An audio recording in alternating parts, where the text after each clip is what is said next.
নির্বাচন এলাকা থেকে বিজয়ী করে নিয়ে আসবেন, তার হাতে মনোনয়ন দিয়েছেন, যিনি হচ্ছেন ডক্টর আব্দুল মঈন খান।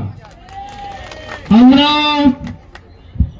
সারা বাংলাদেশে বিএনপির পক্ষ থেকে 300টি সিটে মনোনয়ন দেওয়া হয়েছে।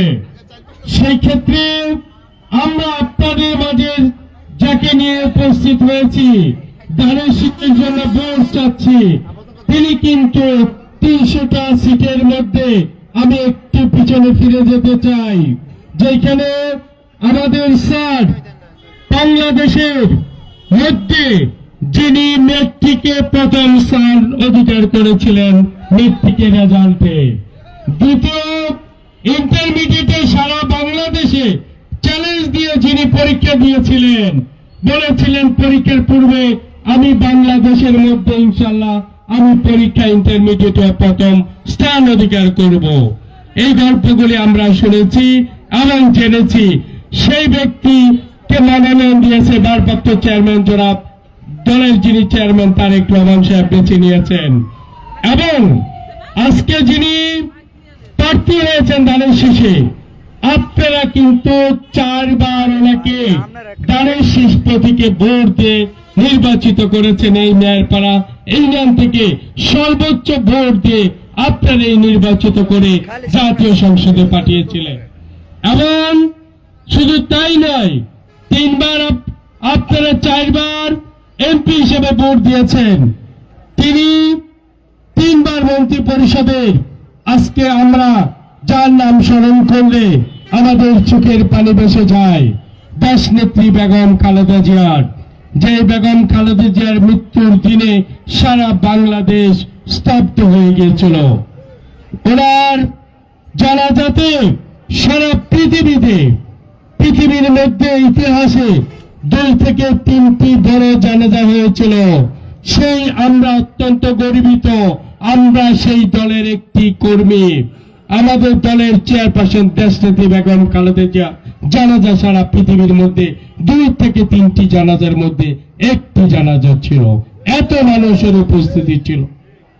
আর সেই দেশনেত্রী বেগম খালেদা জিয়ার সঙ্গে বেগম খালেদা জিয়া যাকে এই নরসিংদী থেকে যাকে বাছাই করে নিয়েছিলেন, ওনার ক্যাবিনেটে মন্ত্রী পরিষদের সদস্য হিসাবে দায়িত্ব দিয়েছিলেন, এবং ওনাকে দায়িত্ব দিয়েছিলেন অত্যন্ত মেধাবী হিসাবে, এবং উনি কিন্তু সেই মেধার পরিচয় এবং সততার পরিচয় এবং নিষ্ঠার পরিচয় তিনি কিন্তু সেটা প্রমাণ করেছেন, যেটা আজকে সারা বাংলাদেশে বিএনপি নিয়ে যখন আলোচনা হয় তখন আমরা বাংলাদেশে যার কথা শুনি যে সফল হিসাবে মন্ত্রণালয় পালন করেছেন ডক্টর মঈন খান, যেখানে কোনো দুর্নীতির 1 বিন্দু পরিমাণের ছোঁয়া ছিল না।